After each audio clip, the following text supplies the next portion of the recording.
তার নাম দিয়েছে অন্তর্বর্তীকালীন সরকার। আচ্ছা ভাইরা, আমরা কি অন্তর্বর্তীকালীন সরকার চেয়েছিলাম? আমরা বিপ্লবী সরকার চেয়েছিলাম, আমরা অন্তর্বর্তীকালীন সরকার চাই নাই। কেন্দ্রীয় শহীদ মিনারে জাতীয় বিপ্লবী পরিষদের নাগরিক সমাবেশে বক্তব্য দেওয়ার সময় গণধিকার পরিষদের সহ-সভাপতি ফারুক হাসানের ওপর হামলার ঘটনা ঘটেছে। এ হামলায় জাতীয় নাগরিক কমিটির মুখ্য সংগঠক সার্জিস আলম জড়িত বলে অভিযোগ করেছেন জাতীয় বিপ্লবী পরিষদের আহ্বায়ক খোমেনি ইহসান। শনিবার ৪ ডিসেম্বর রাতে সামাজিক মাধ্যম ফেসবুকে দেওয়া এক পোস্টে তিনি এমন অভিযোগ করেন। খোমেনি ইহসান তার পোস্টে বলেন, জাতীয় বিপ্লবী পরিষদের সমাবেশে হামলার নেপথ্যে জাতীয় নাগরিক কমিটির সার্জিস আলম জড়িত।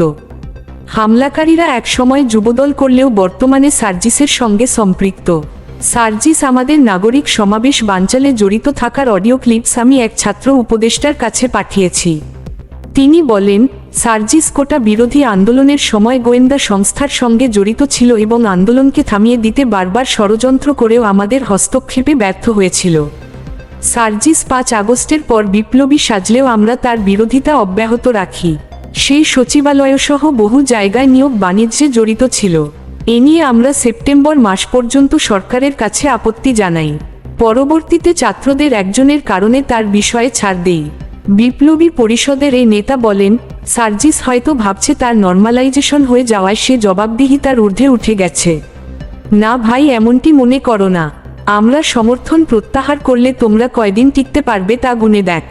আমরা ছাত্রদের ব্যর্থ দেখতে চাই না বলে তোমাদের সঙ্গে বিরোধিতায় যেতে চাই না, কিন্তু এর মানে এও নয় যে দলগত ছাড় সবার কপালে জুটবে।